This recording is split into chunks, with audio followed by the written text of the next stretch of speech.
दबा दिया।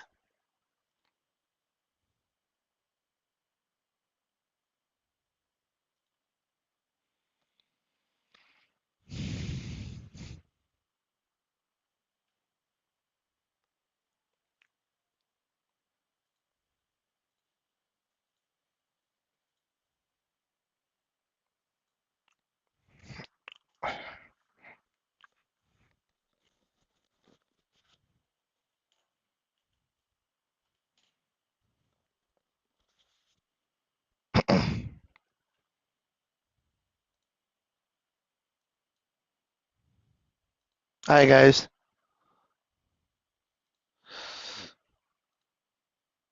Can you just confirm to me that I'm audible to all of you? Yeah, can you just confirm to me that I'm audible to all of you?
Okay, let's just start.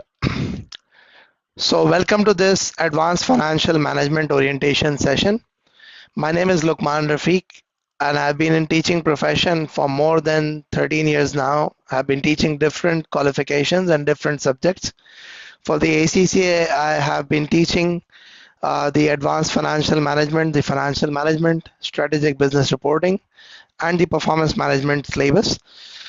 Our agenda for the session of today is we are going to be talking about the advanced financial management curriculum, and we would be discussing that what is the approach, what is the strategy that we would be adapting in order to cover up this syllabus of advanced financial management.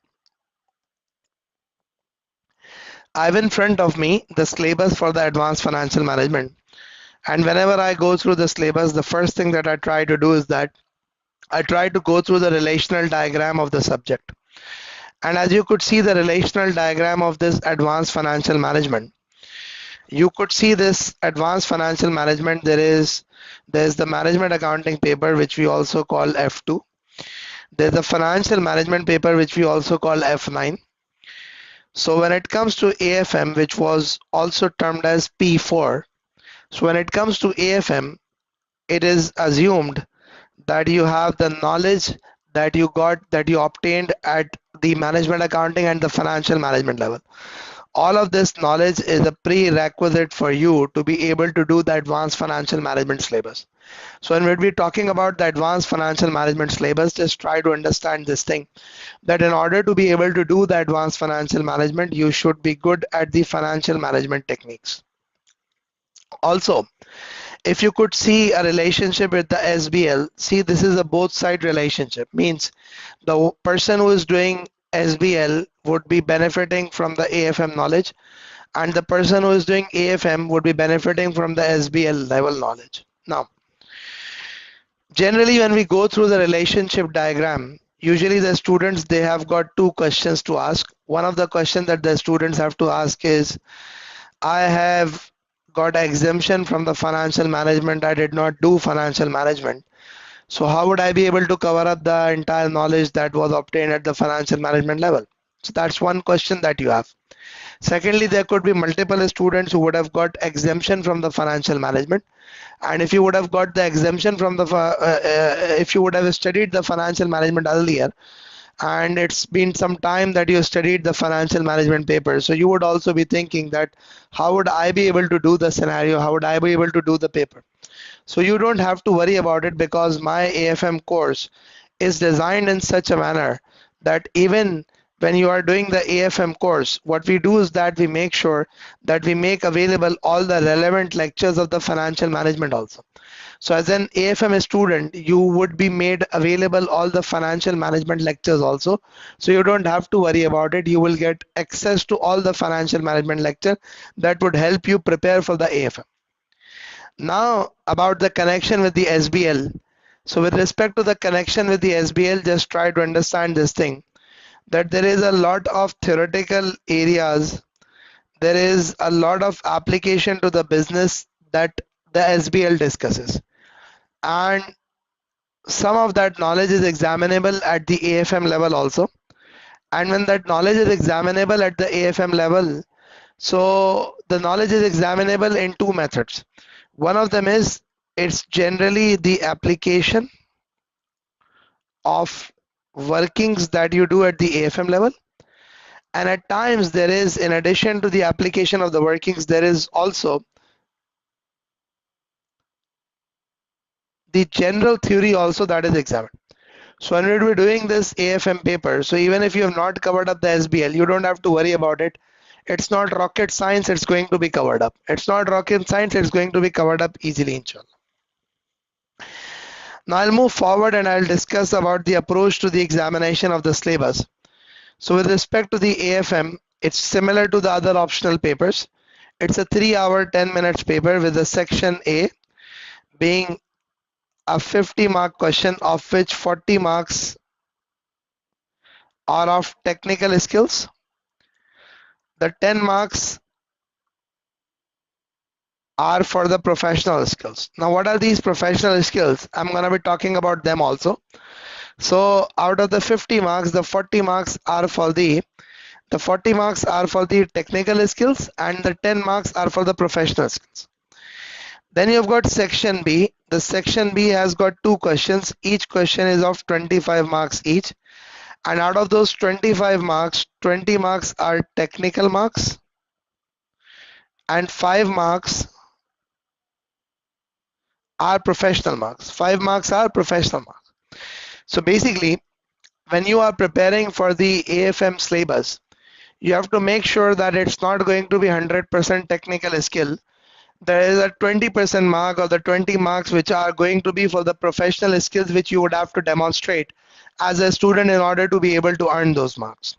Now, let's discuss a bit forward. First of all, I would talk about the professional skills. That what are the professional skills that are examinable? So these are the 4 professional skills that are examinable, which includes the communication skills, the analysis and evaluation, skepticism, and then there is this commercial acumen.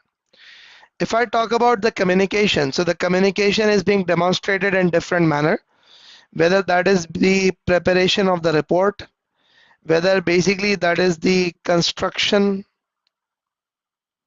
of answer to the question.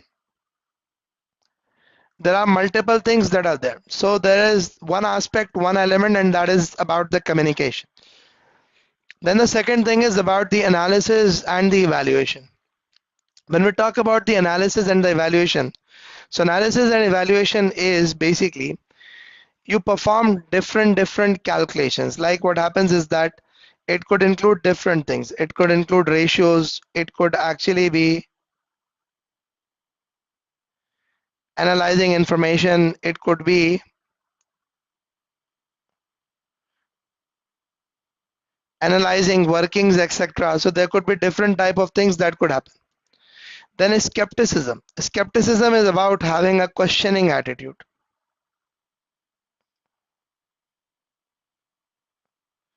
And when the skepticism actually means there is a questioning attitude, what does this actually mean? That if there is an information that is presented to you, you just don't have to accept it. You have to challenge it. You have to argue whether this information is making sense, whether this information is not making sense. That's something that you have to do. Then commercial acumen.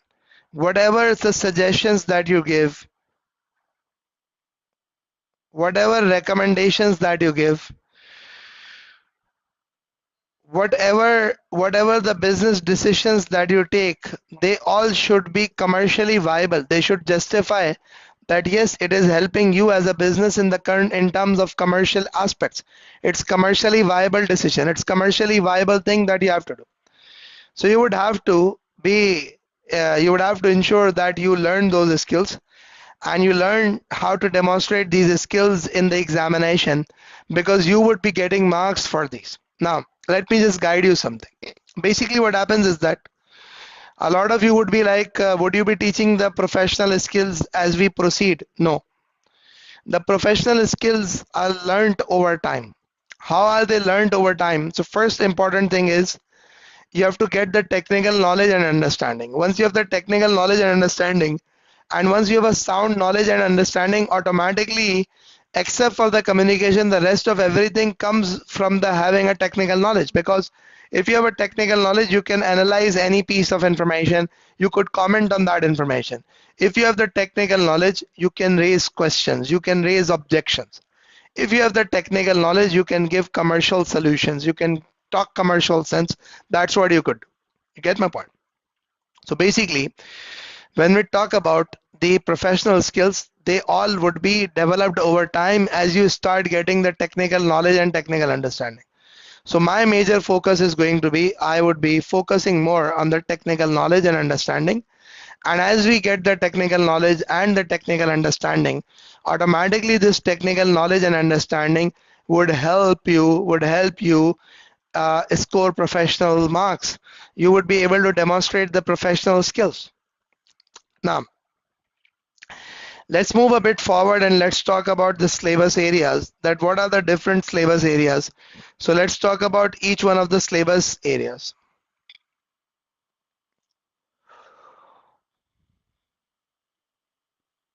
If we could have a look at a detailed discussion of the syllabus.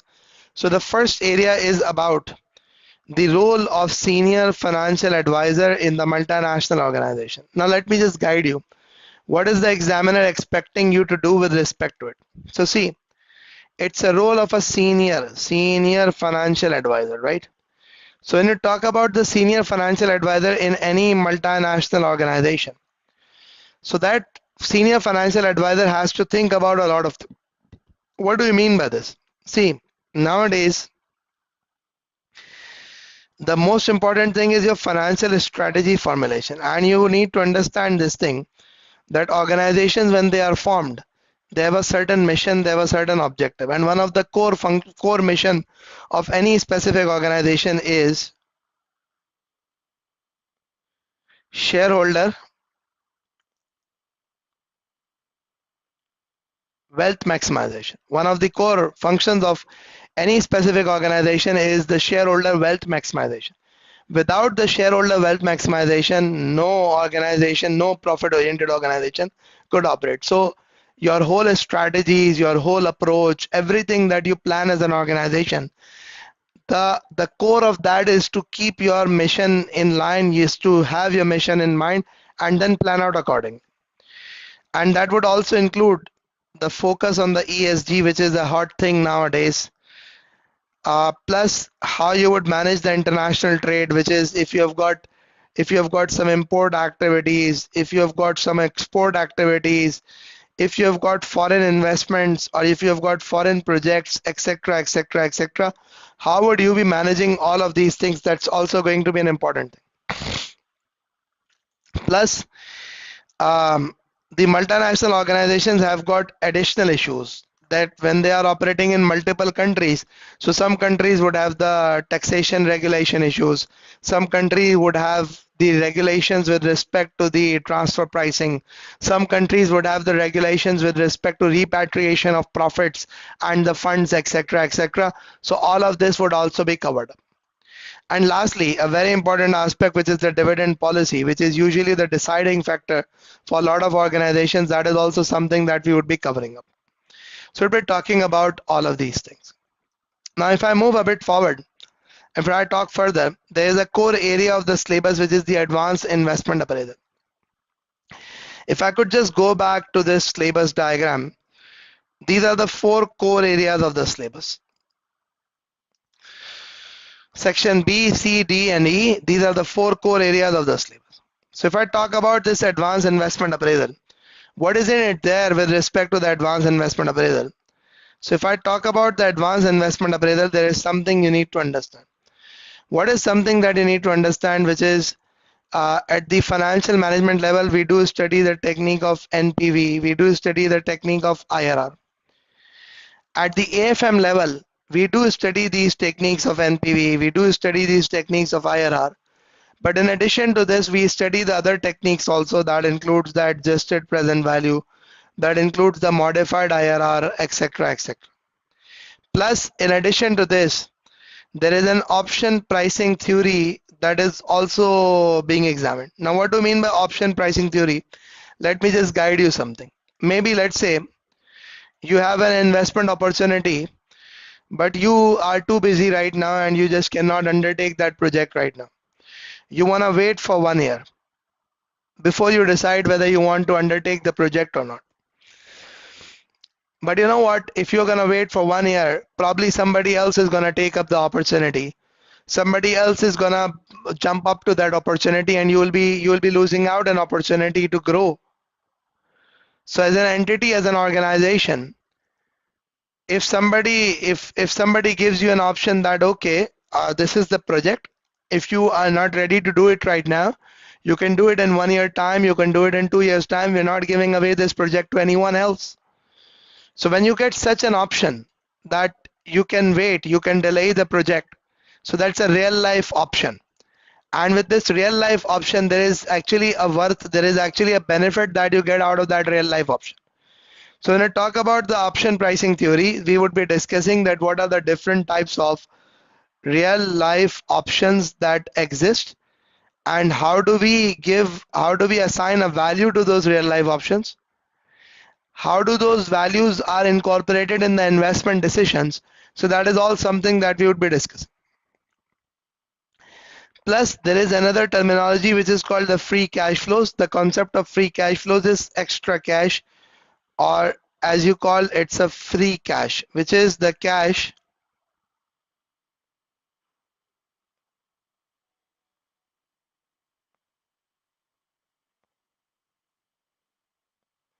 after all business needs are met. That's called free cash flows.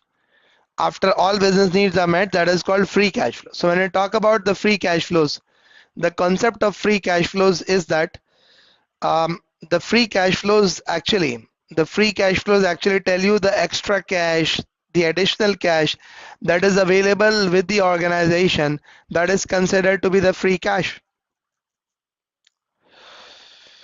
Then there is this international investment decisions also, which is if you are going to be going abroad, if you're going to be going into any other foreign country, you're based in UK and you want to invest in Tunisia, you want to invest in Morocco, you want to invest in Malaysia, so you would be dealing with different currencies. So when you would be dealing with different currencies, so how exactly would you do an investment appraisal using the cash flows from different currencies? That is also going to be something that's going to happen. So this investment appraisal, the advanced investment appraisal, any specific capital expenditure decision that you're going to be doing, we evaluate that decision, and we're going to be evaluating them in an advanced manner through the advanced investment appraisal technique at this AFM level. Let's move a bit forward. Let's discuss further. The next is about the acquisitions and the mergers. You know, as a business, if you have to grow, there are two ways. As a business, if you have to grow, there are two ways. One of them is an organic manner. If you want to grow as a business, one of them is an organic approach. And the other approach that you have is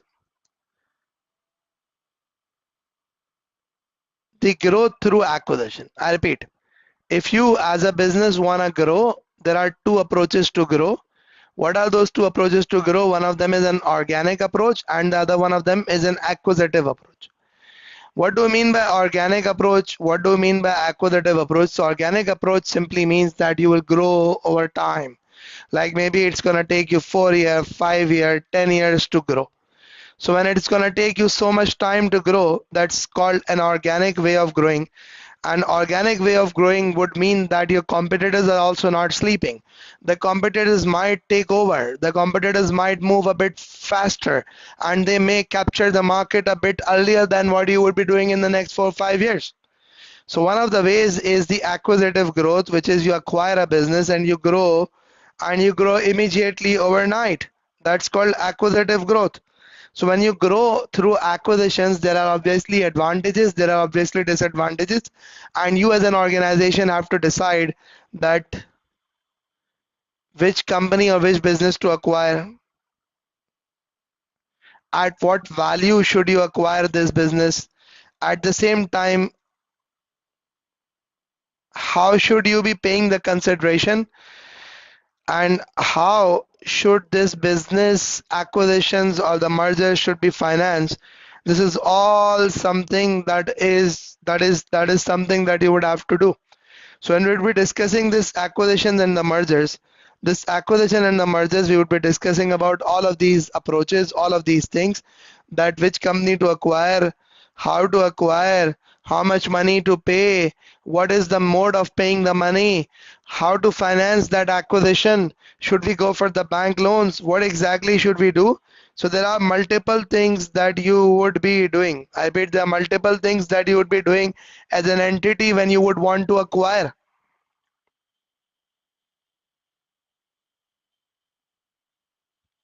You get my point. So we'll be discussing all these things, the different valuation techniques, the different methods of funding and financing, etc., etc. Then there is this another area, which is another core area of the syllabus, which is corporate reconstruction and the reorganization. If I talk about the reconstruction and the reorganization, there are three types of reconstruction and reorganizations. One of them is a business reorganization, one of them is financial, one of them is, the business reorganization is further categorized into portfolio and organization. Now, let me just guide you. When we talk about this financial reconstruction, what is the concept of financial reconstruction? The concept of financial reconstruction is that when you as an entity, when you as an organization want to bring about a change to your financial structure, I bet when you as an entity, when you as an organization want to bring about a change to your financial structure, like you are right now funded by debt, you want to convert this debt into equity. You want to change one form of debt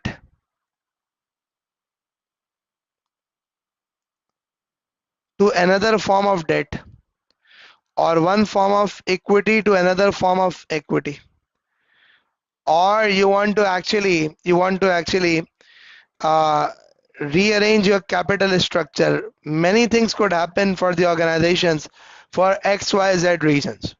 So for every single reason that's going to happen, that is financial reconstruction, because that's reconstructing your financial aspects, right? It's reconstructing how you as an organization would be existing on a financial basis. Your capital structure changes, a lot of things changes, your WAC changes, your business's overall value changes, a lot of changes actually take place.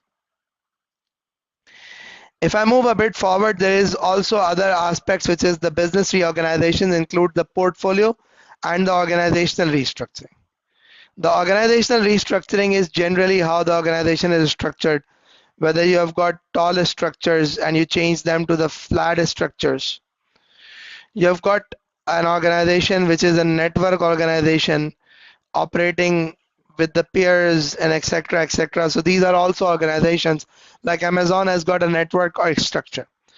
At times you have got organization which is the matrix structure exists, means you have got multiple reporting lines, you're reporting to 1, 2, 3, 4, 5, etc., different managers. So that's called matrix organization. Then we have got another aspect which is about the portfolio reconstruction. When I talk about the portfolio reconstruction, the portfolio is about your investments. Your investments are considered to be a portfolio. So the investments that you have, that's considered to be the portfolio.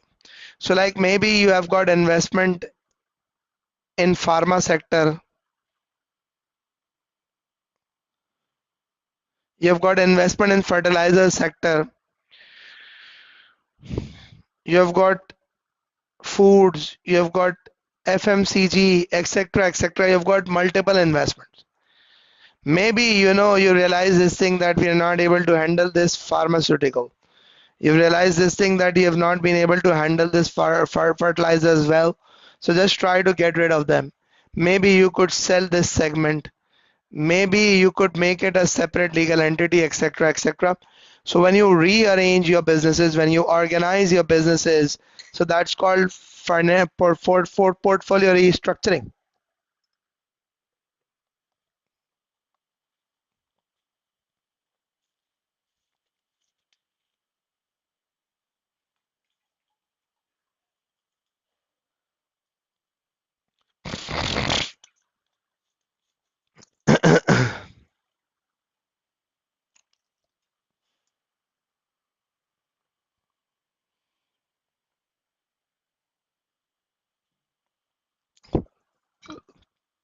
And for the portfolio restructuring, you need to understand this thing, that again, the whole impact is shareholders. The whole objective is to maximize the wealth of the shareholders. We're doing multiple things. We as an organization undertake multiple activities. The whole objective, the whole purpose of all of these activities are to ensure that the shareholder wealth gets maximized. If there is a non-performing segment, if there is a non-performing division, you get rid of it. If there's a non-performing branch, just close it. If there is a segment which has a potential but you cannot utilize that potential, just dispose it off. So there are multiple things that you can, as an organization, can do in order to flourish, in order to move ahead. So basically you undertake those things. That's called portfolio restructuring. Lastly, we have got the treasury and the advanced risk management techniques, and those treasury and the advanced risk management techniques majorly focus upon managing the foreign currency risk and managing the interest rate risk. You are an importer of goods. Being an importer of goods, you are facing a currency risk. You are an exporter of goods. Being an exporter of goods, you are facing the currency risk. So how to reduce those currency risks, how to manage those currency risks, how to minimize those currency risks, that is something that we are going to be discussing. And this is what we are going to be discussing. So there are going to be different approaches, different ways of managing these risks, including the forward contract, the futures, options, etc., etc., etc. There are multiple ways of managing these risks, and we're going to be discussing each and every aspect, that how would you handle, how would you manage those risks. So we're going to be discussing them. Then there is this interest rate risk. When we talk about the interest rate risk, the concept of interest rate risk is that you are a borrower and you want to borrow a money, but you don't want to borrow right now, you want to borrow after some period of time. Right now the rate is, let's say, 7%. You have a risk the rate might become 9% when you go on to borrow. So just to ensure that there is no adverse movement, you try to hedge yourself, and that is going to be considered as what? That is going to be considered as managing your interest rate risk. Similarly, what happens is that at times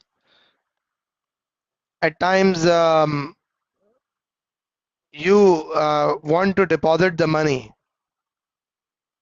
into some banks or etc.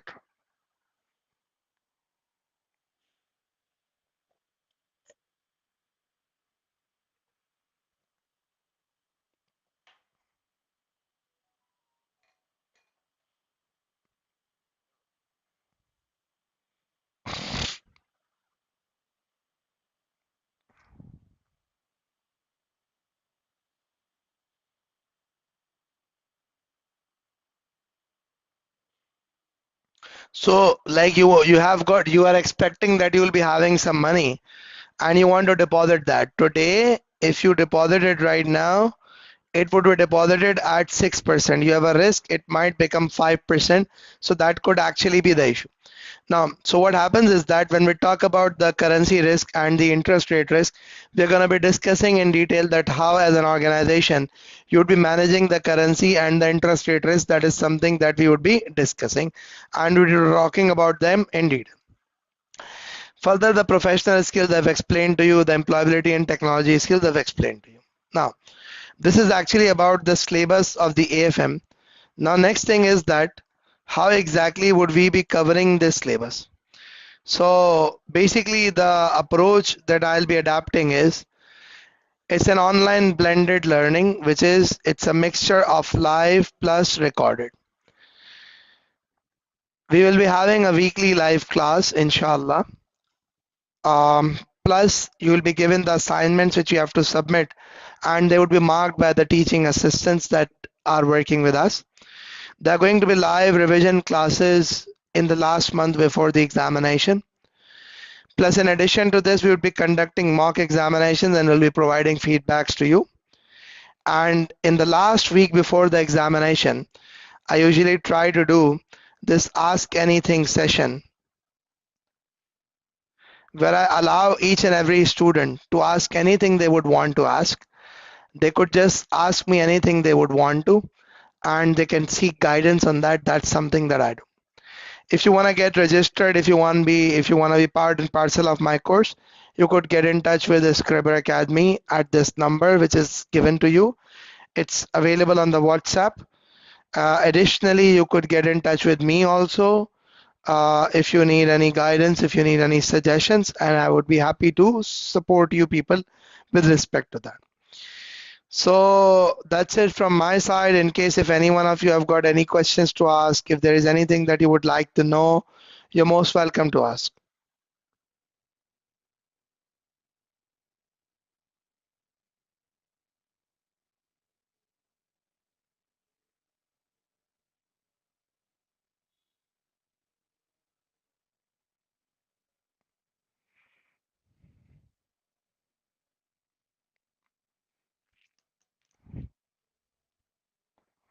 Yeah, if there is anything that any one of you would like to ask, you're most welcome to ask any questions that you have.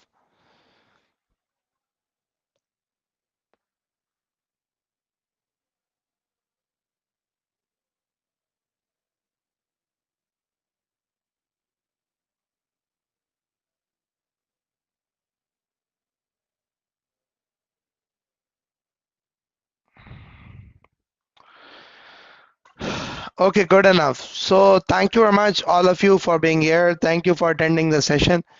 It was very nice to have you all around.